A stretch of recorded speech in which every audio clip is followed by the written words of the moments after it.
A saga de Jigoro Kano.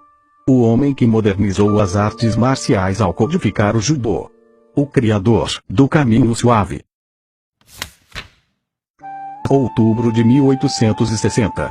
Nos pés das montanhas de Hoku em frente à Baía de Osaka, na província de Mikaji, hoje parte da cidade de Kobe, nascia um menino que transformaria para sempre as artes marciais.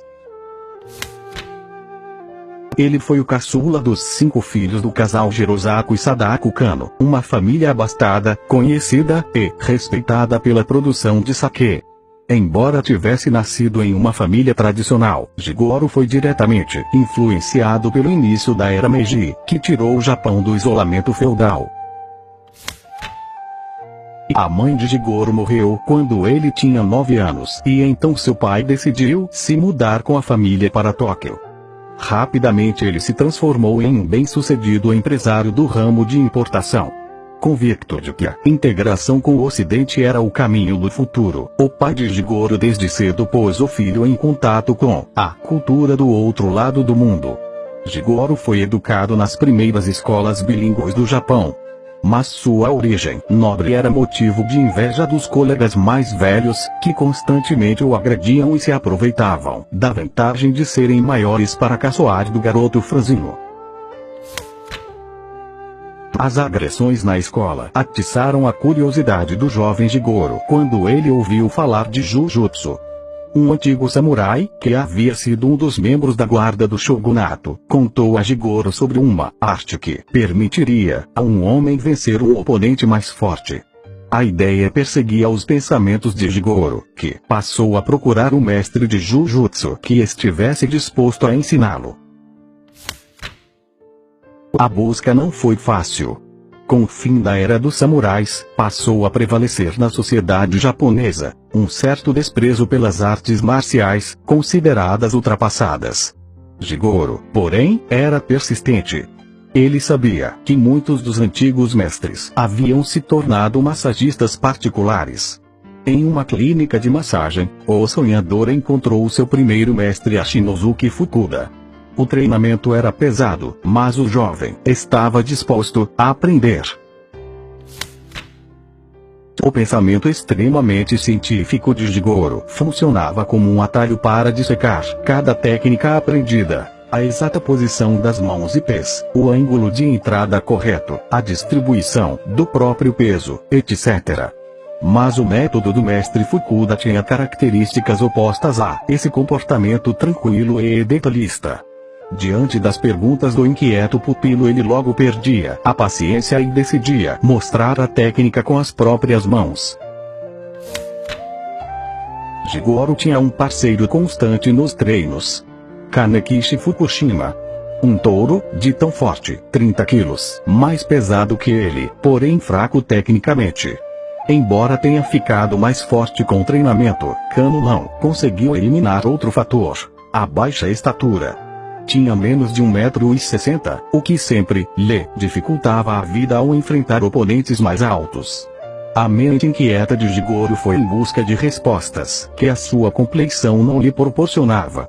Ele passou a frequentar uma biblioteca para estudar manuais de anatomia e livros de luta livre trazidos do Ocidente. Foi por meio dos livros e de sua mente criativa que Jigoro inventou um dos primeiros movimentos do judô, o kata aguruma.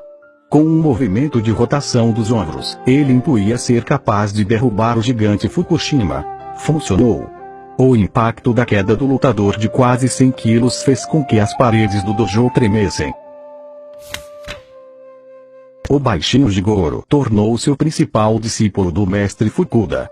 Depois da morte do sensei, em 1879, a esposa dele deu a Jigoro os pergaminhos com todas as instruções e os segredos da técnica do marido.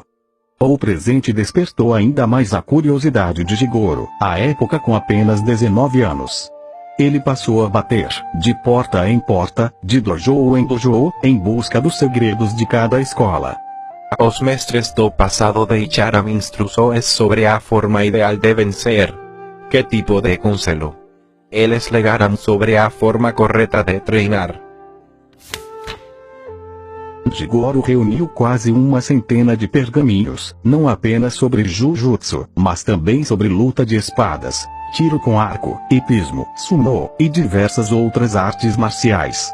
Ou seja, o judô não foi uma invenção de Jigoro, mas sim a destilação do conhecimento já existente. Um de seus escritos era constantemente usado por Jigoro para explicar o segredo de sua técnica.